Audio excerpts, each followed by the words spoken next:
The only people who don't want to disclose the truth are people with something to hide. Hey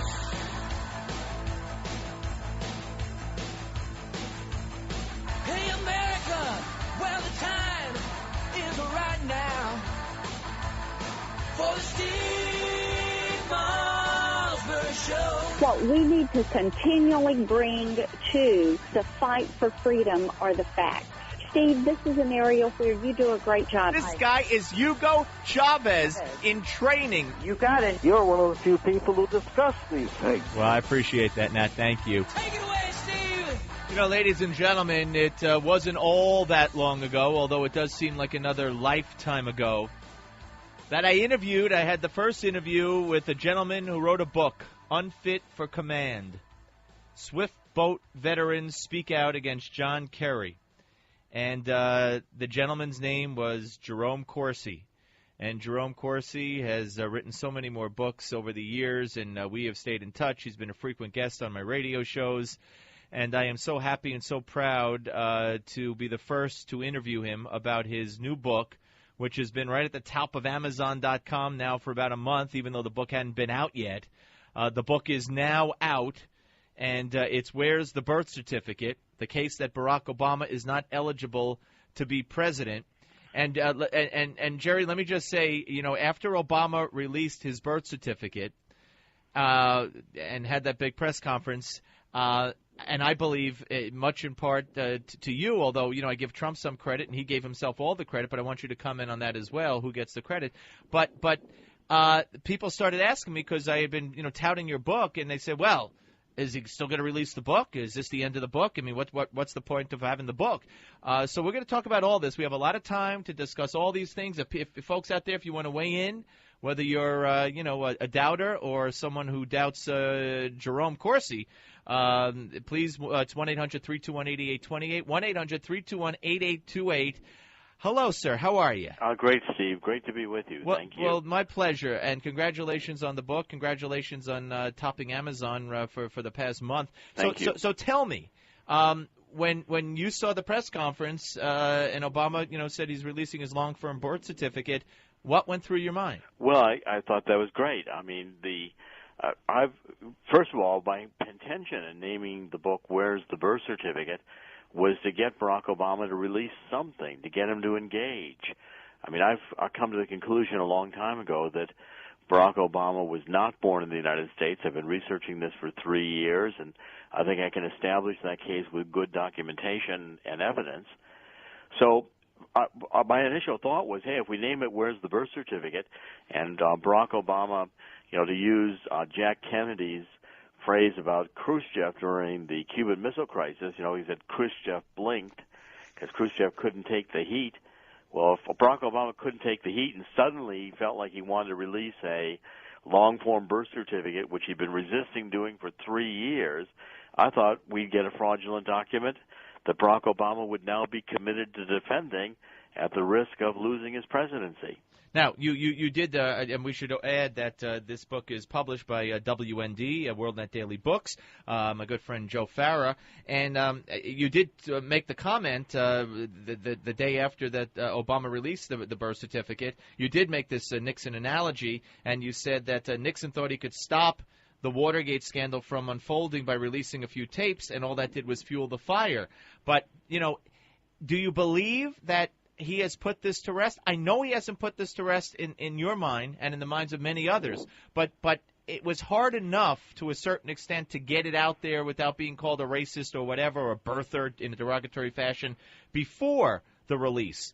Do you think now that even, you know, just about every Republican presidential candidate now will not even bring it up anymore because of the release? Well, we've got millions of Americans who are bringing it up every day. I mean, you know, Steve, today, if we had the press we have today, Barack Obama in the White House with Richard Nixon, to go through that analogy, Bernstein and Woodward would have scheduled an interview with the White House. They would have said, now, Mr. Nixon, were you involved in Watergate? And Richard Nixon would have said, absolutely not. And Bernstein would have said, well, that settles that. I guess we just had to ask. We now got the record clear. Right. Give me a break. Look, Barack Obama comes out and he produces this document, which is first of all electronic, and obviously within an hour, available by experts to say this document could be easily manipulated. Now we can prove it has been manipulated.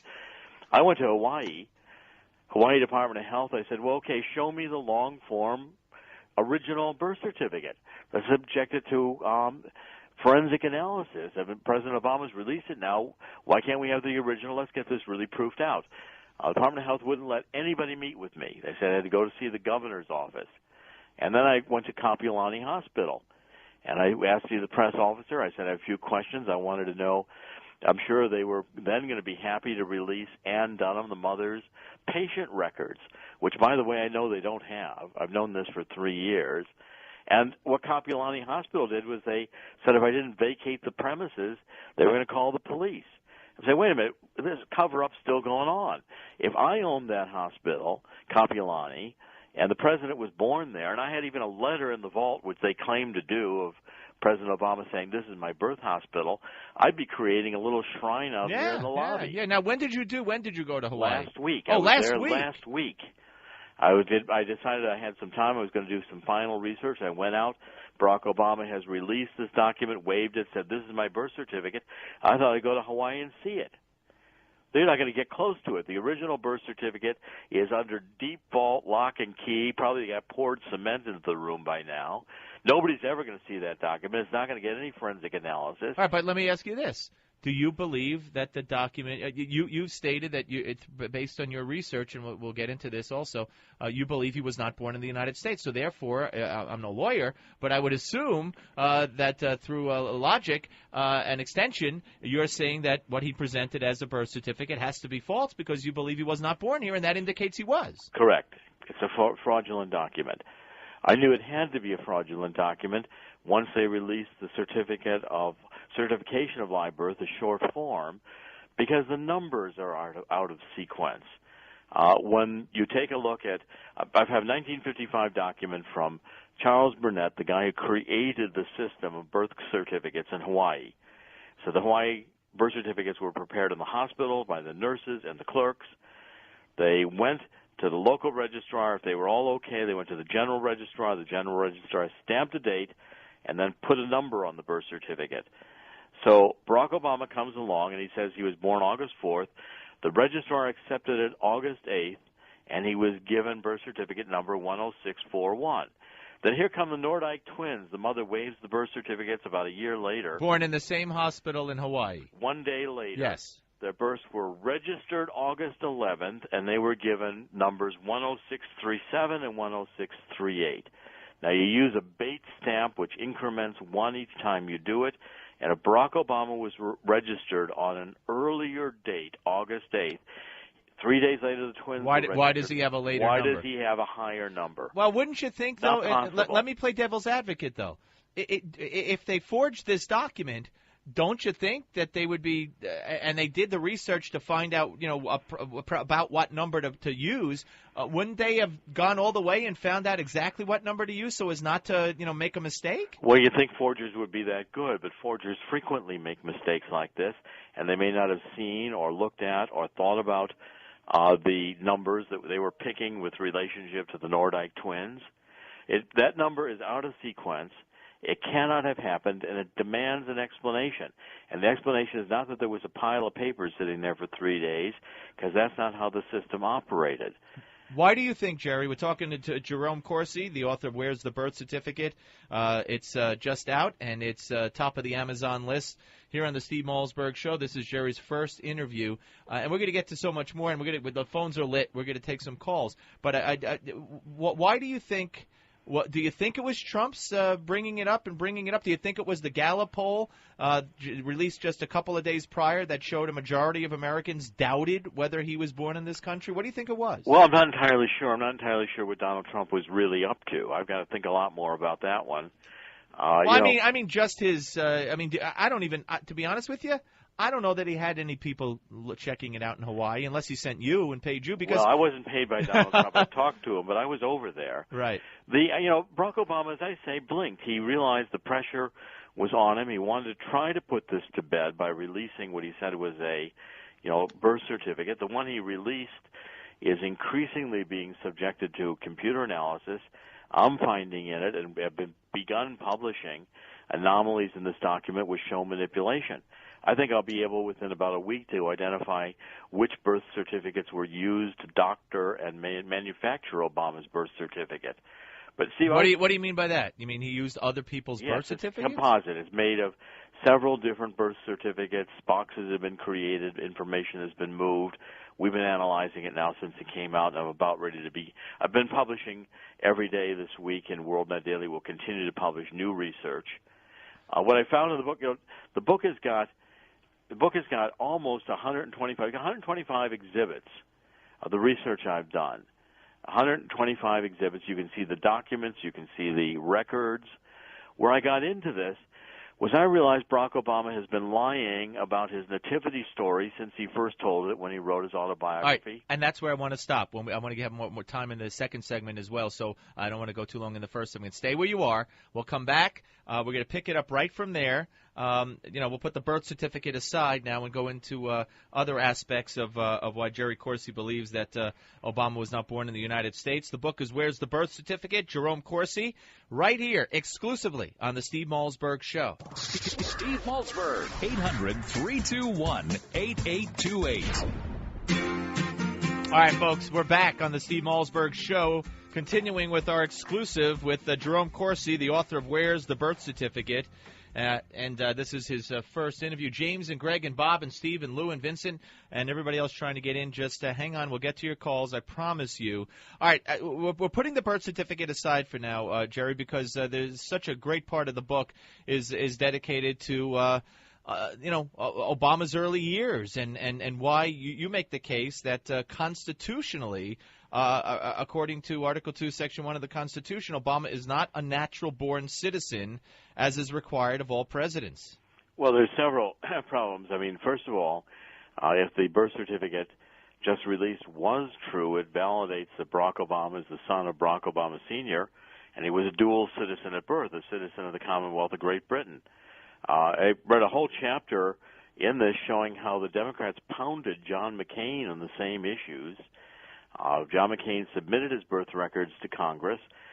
Congress passed a resolution that he was a natural-born citizen. Remember, not Article 2, Section 1 of the Constitution is not just a citizen, but a natural-born citizen. Right, and this was during the 2008 campaign when questions abounded about Obama's eligibility, yet the New York Times did a front-page story on McCain's eligibility because he was born on a military base, a naval base, and they questioned whether he was eligible, so the Senate had to pass a resolution saying he was. That's right, and Barack Obama refused to submit to a similar examination. The entire birth story, I mean, Barack Obama's nativity story is that he was born, Barack Obama Sr., the student from Kenya, and his mother. They lived happily together in Hawaii until he was about approaching 2 years old, and Daddy, Barack Obama Sr., went off to Harvard in order to get a graduate education. Well, it didn't happen that way. Within about 3 weeks of when the baby was born, Ann Dunham, the mother, picks up with the infant child and goes to Seattle, where she enrolls in the University of Seattle University of Washington at Seattle. She takes courses. I've got her transcript. The university affirmed these were night courses. I've got the courses she took. I've got the street directories where she lived. I interviewed the babysitter. Ann Dunham was there. She never returned until Daddy left the islands in 1962 to go to Harvard. They never lived together as man and wife. Barack Obama always had his own apartment. I could find no matrimonial ceremony or certificate that had ever occurred. Barack Obama says that in his autobiography. So it's unclear Mommy and Daddy ever lived together, that this was ever a marriage.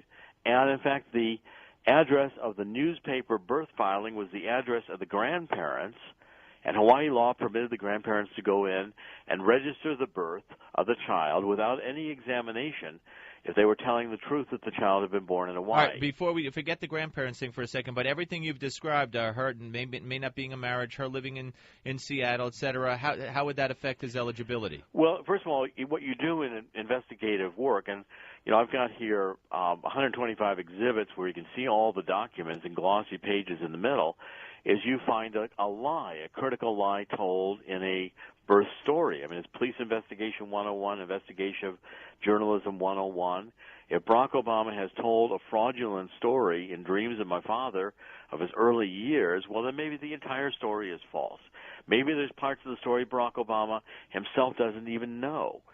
But at any rate, the story being told is a lie, and that, as an investigative reporter, draws my immediate attention. All right. Now, as far as the parents not being married, are you of the belief that it's possible that Barack Obama Sr. was not Barack Obama's father? Well, it's possible. Remember, I also went to Kenya, and I've gotten now a trove of Kenyan internal documents.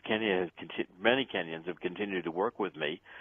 The grandmother didn't say just once that Barack Obama was born in Kenya. She's been telling that story for years. My guess is Barack Obama's grandmother may have even told that story to Barack Obama when he went to Kenya. At any rate, the Kenyan government searched and has been searching for 3 years and have determined that, I've got an official Kenyan government stationery. I published it recently in WorldNet Daily, a lot of supporting documents. They concluded that the birth records around the period where Barack Obama would have been born in Kenya have been criminally tampered so as to eliminate the records of his birth in Kenya. And there's wide belief that Barack Obama was, in fact, born in Kenya, that the mother got pregnant, decided that Barack Obama should be the father, wanted him to be the father, flew off to Kenya, and I believe she did it alone. Barack Obama did not go with her. He was not enthused to marry Ann Dunham. He already had a wife in Kenya. And Ann Dunham, however, thought it would be great. She told her friends she was going to go on to Harvard, she was going to have the baby, she was going to return to Kenya. I think this was her dream story, and the family in Kenya rejected Ann Dunham. Conveniently, the State Department has destroyed Ann Dunham's passports before 1963. And I don't believe that the first passport we see from Ann Dunham is the first one she was issued. I think she was issued a passport. Her friends that I've interviewed in Hawaii, friends from the time, Ann Dunham disappeared for 6 months. There's a 6-month period of time, as I document in the book very detailedly, where Ann Dunham just wasn't around. There's no pictures of pregnant Ann Dunham. There's no pictures of the baby in the hospital. So you claim, in this segment we have about 30 seconds left, so you claim what? I claim she went to Kenya and had the baby. There's no records of Ann Dunham being in Kapiolani Hospital to have the baby. I went to Kapiolani Hospital last week, and they threw me out. And they threatened to call the cops, right? To call the cops. Yeah. All right, stay where you are. We're talking to Jerome Corsi. We're going to open up the phones when we come back. 1-800-321-8828. The book, Where's the Birth Certificate? The case that Barack Obama is not eligible to be president. You should see the documentation that Jerome talks about. They are glossy pages. They are right in the middle of the book. There is over 100 of these pages. It's all there, folks. We'll open up the phones for Jerry Corsi when we come back on the Steve Malzberg Show.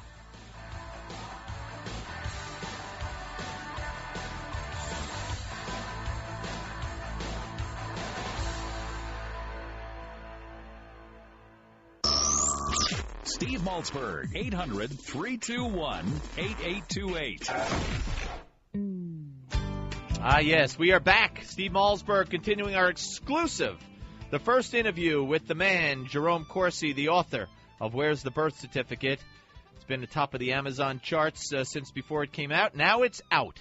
The case that Barack Obama is not eligible to be president. A couple of questions and right to the phones, Jerry. First of all, on the birth certificate that the president released, there was some talk about the fact that for the father's race, it said African. And there was some talk that wasn't used back then, or that wouldn't be right or typical. Is that any validity to that? Well, it's very unusual, and Hawaii was trying to at that time, comply with standards from the U.S. Census, and African is not a typical race, it's a nationality designation. I've had emails and discussions with Hawaii officials, the Department of Health at that time, and they don't have any recollection of African ever being used as race. Also, the age of the father, Barack Obama Sr., listed on this birth certificate is wrong. He was not 25 years old when Barack Obama was born. He's 27 years old. Now, how's the father listed his wrong age? Yeah, I mean, that's interesting. Now, religion was left blank, right? Yes, and I've got I've got 4 or 5 different discrepancies in the information in this birth certificate. Stanley Ann Dunham, signing her name Stanley in parentheses, her first name. I'm looking for other instances where she ever did that. And it looks to me like, the discrepancies that are in this information that was placed on this birth certificate are another indication that the birth certificate is fraudulent. And to say nothing of the fact that as you do an analysis of the pixels and the computer images, we'll be able to show not just that there were layers, but that there was actual manipulation of data, movement of boxes, changing of information, placement of letters, rearrangement of numbers. As I say, I think this was a manufactured document. I think I'm even going to be able to identify some of the birth certificates that were used as the seed document in creating this one. What do you think Obama might find out about himself by reading your book? Well, I think he's got to really get into several things. One, the early history in terms of the relationship between the mother and the father, and questioning, the mother left the father, which is, again, what Barack Obama does not report in his Dreams from My Father autobiography. Right. Part in Indonesia. The mother removed Barack Obama from her passport. In fact, you can see the cross-outs when she removed actually his name from her passport.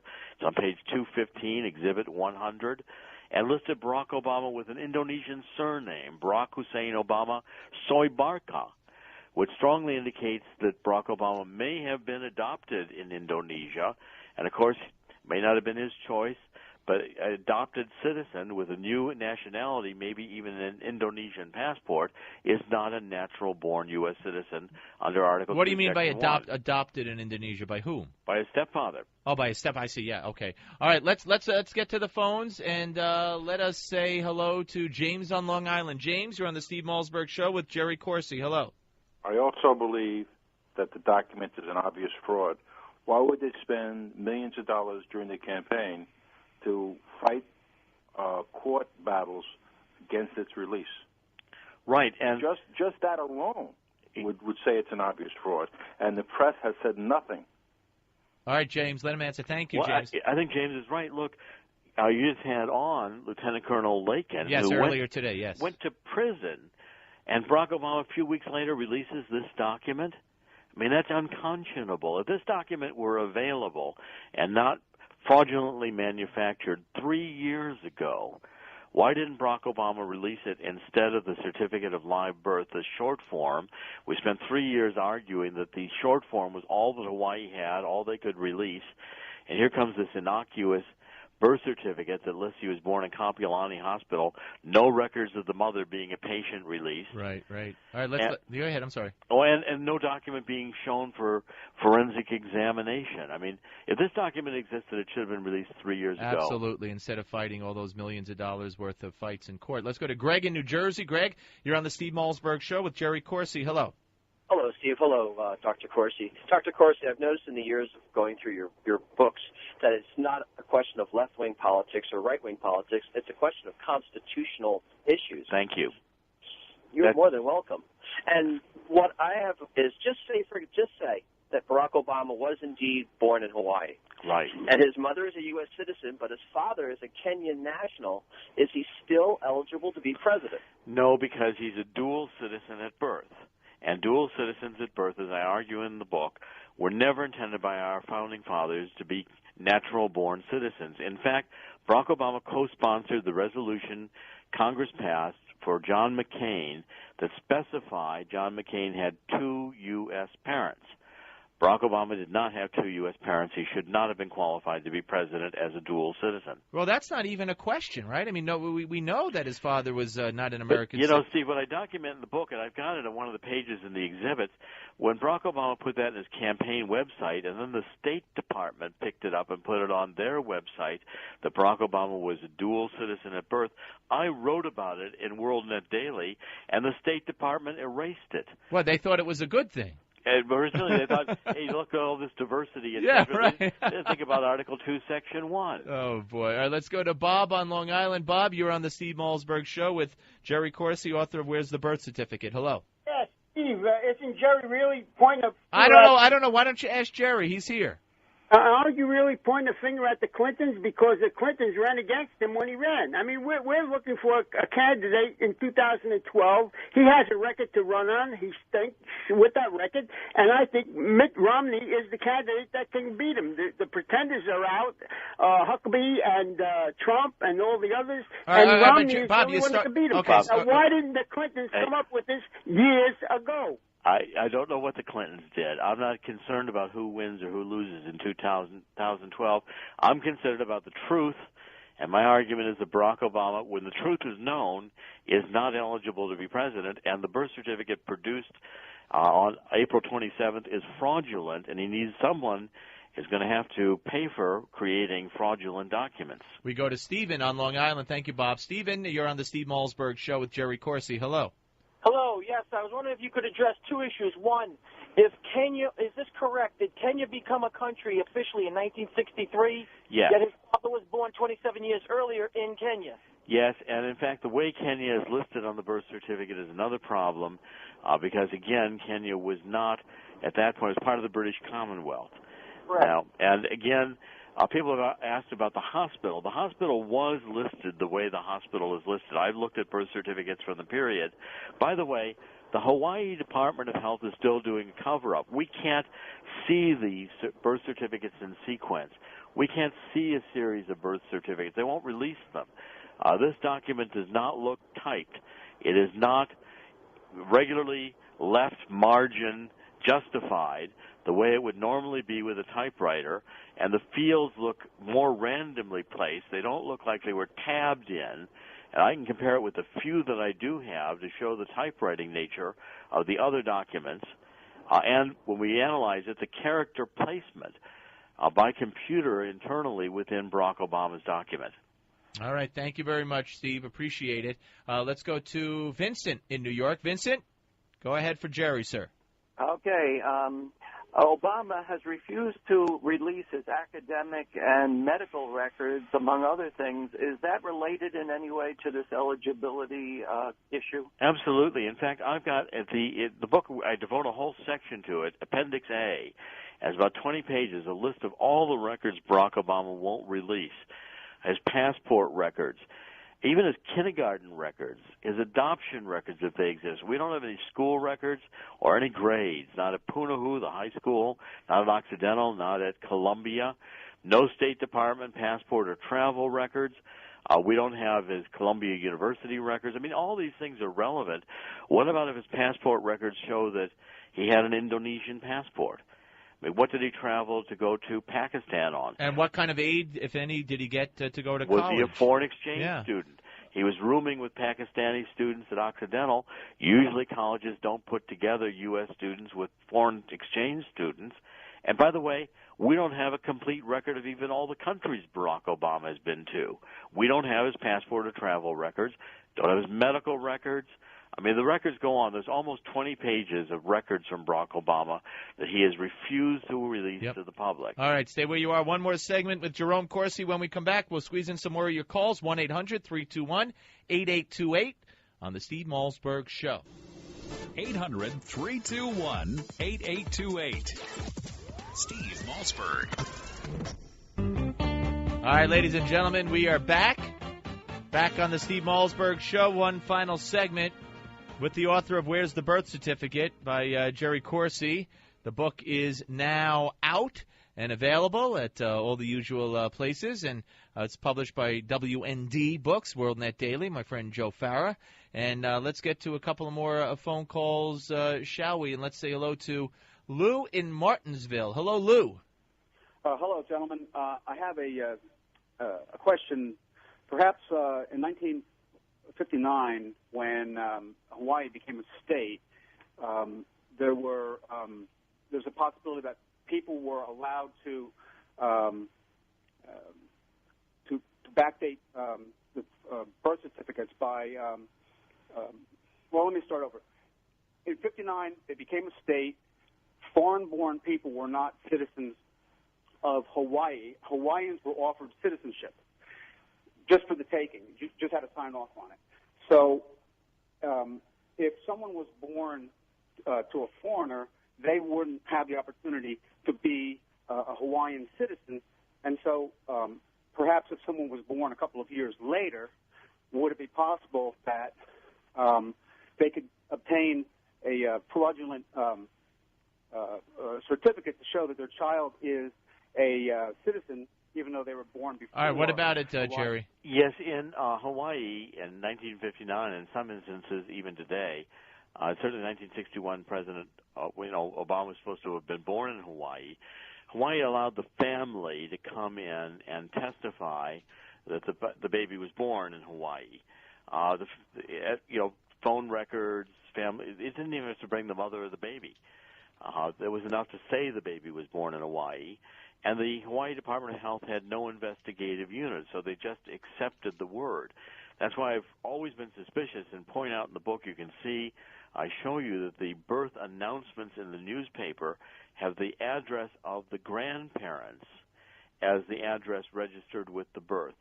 Barack Obama Sr. didn't live at that address. He lived in 11th Avenue at the time in 1961. I've got that fully documented. Street directories, telephone books at the time.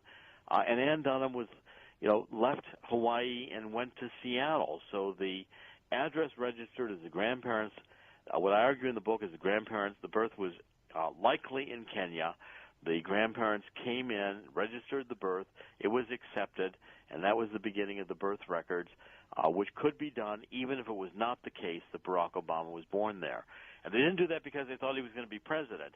That's silly. They did it because there were intrinsic values, even if your child was born in a foreign country, to having them be a U.S. citizen. A passport, driver's license, the ability to travel freely in the United States without having to go to the Immigration and Naturalization Service. Everybody at the time wanted their children to be U.S. citizens if possible. In fact, they still do today. All right, let's get one or two more in. Let's go to Kentucky and say hello to Randy. Randy, you're on the Steve Malzberg Show. Hi, I want to ask you about an article that just ran in WorldNet Daily about the Nordyke twin certificate number. Yeah, we addressed that earlier in the hour, but I'll let Jerry take it again. Okay. What you omitted to say was that Stig Vodelich had a birth the same day that was 270 numbers off the Nordyke numbers. How do you explain that? Well, I haven't seen the birth certificate, so I don't know. It's on CNN. Go watch the tape. Well, fine. Send it to me. I'll be happy to look at it. Oh, well, if it's on CNN, it's got to be right. Thank you, Randy. I'll be happy to take a look at it. Neil is in California. Neil, you're on the Steve Malzberg Show with Jerry Corsi. Hi there. Gentlemen, I got 3 or 4 questions. Well, we only got time for about one, so pick the best. Okay, who paid for Stanley Ann Dunham's travel to Kenya? What about Lucas Smith's birth certificate document? And did anyone find the document number of Virginia Sunahara's birth certificate? All right, that's 3. You picked the best 3. Go ahead, Jerry. I'll have an article probably tomorrow on Virginia Sunahara. Nobody knows her birth certificate. She was a little girl that was born the day Barack Obama was born, August 4th, and died the next day. Nobody knows what her birth certificate number is. Nobody knows for sure whether Obama stole it or not, but it's a candidate for identity theft. The other, Lucas Smith's birth certificate from Africa has not been validated. I've got much better internal documents from the government of Kenya, and I can validate very easily. You'll see a lot of discussion in the book of my time in Kenya. I've got government documents now that the Kenyan government has suspected that Barack Obama's birth records may have been criminally tampered with. Jerry, we're going to say goodbye. I wish you luck with the book. In about 15 seconds, what do you think is going to happen? Well, I think the book is going to open up a whole new vista. much more information about who Barack Obama is, much greater documentation. You've got to look at these 125 or so documents that I've got in the book in the center glossy section, and you're going to get a very different idea that Barack Obama has been lying about his nativity. And if he's been lying about his nativity, it's very possible he was lying about the release of that birth certificate last week, and I'm on the path to prove that that was a lie as well. All right. My friend, when you come up with that hard proof, I know you'll call us first, and good luck, and thank you for spending the hour. Steve, great to be with you for the first interview, and thank you so much. Thank you. Jerome Corsi, ladies and gentlemen. Where's the birth certificate on the Steve Malzberg Show? Steve Malzberg. The Steve Malzberg Show. The Steve Malzberg Show. All right, ladies and gentlemen, I hope you enjoyed the show and the hour. Tomorrow, Jeff Kuhner, Caroline Glick, Devorah Halberstam, Senator Rick Santorum, and Nat Hentoff. All casting on the Steve Malzberg Show.